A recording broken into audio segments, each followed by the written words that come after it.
I recently re-listened to a sermon called Jesus is Scandalous. I'm going to put the link in the comments area. But it was challenging to me and made me think about, as a church, are we like Jesus?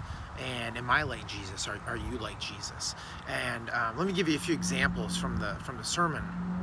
He says, first of all, there's the woman at the well, and Jesus goes and meets this woman who's been married 6 times, is now living with a guy she's not married to, and she's at the well at noon on the hot Sunday by herself for a reason, because the rest of the town wants nothing to do with her. They're ashamed of her, and she's, an outcast.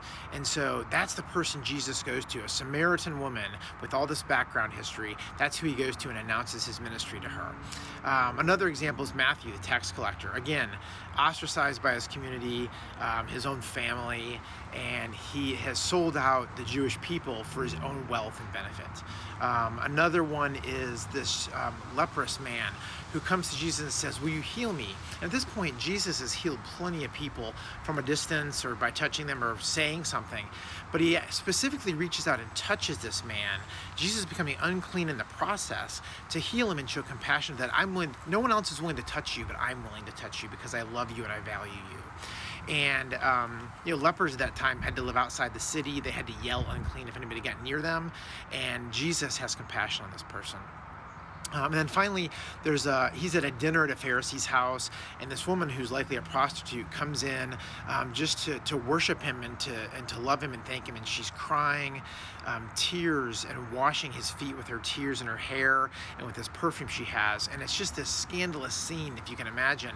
And the Pharisees are like, "What is he doing?" And he's just like, "I'm loving this person. She's worshiping me, and I'm letting her do that, and I'm loving her." And so I wonder, as a church, are we comfortable with any of those things? Or are we much more like the Pharisees? Unfortunately, I think the majority of us are probably more like the Pharisees in that situation. We're kind of like, "Ooh, what's that all about?"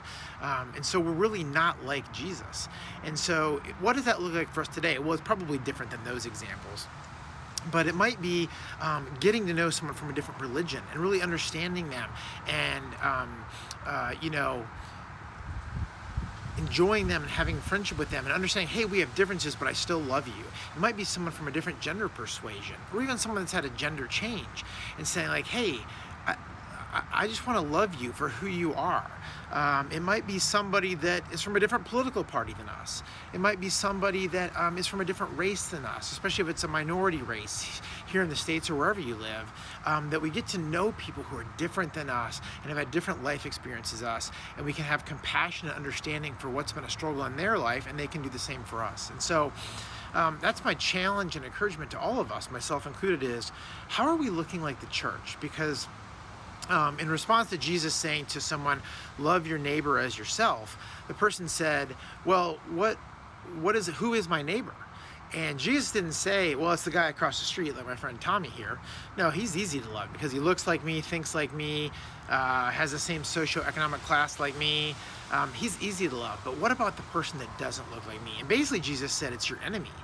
He used the story of the Good Samaritan, basically said, like, your neighbor is your enemy, the person that's most unlike you. And that's the person I'm calling you to love. That's the upside down nature of the kingdom.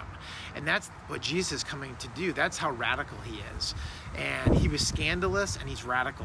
And so that's what he's asking us to be. He's asking us not to look like everybody else, but to love the people that are seen as unlovable. It may be someone who's just gotten out of jail. Who knows? People that are ostracized in our community, that's who he's asking us to love. So yeah, this is heavy, it's hard, but God gives us the strength to do that, and he calls us to do it. And so we shouldn't back down from that because it's difficult. So just an encouragement to you today. Let's all try to live more like Jesus.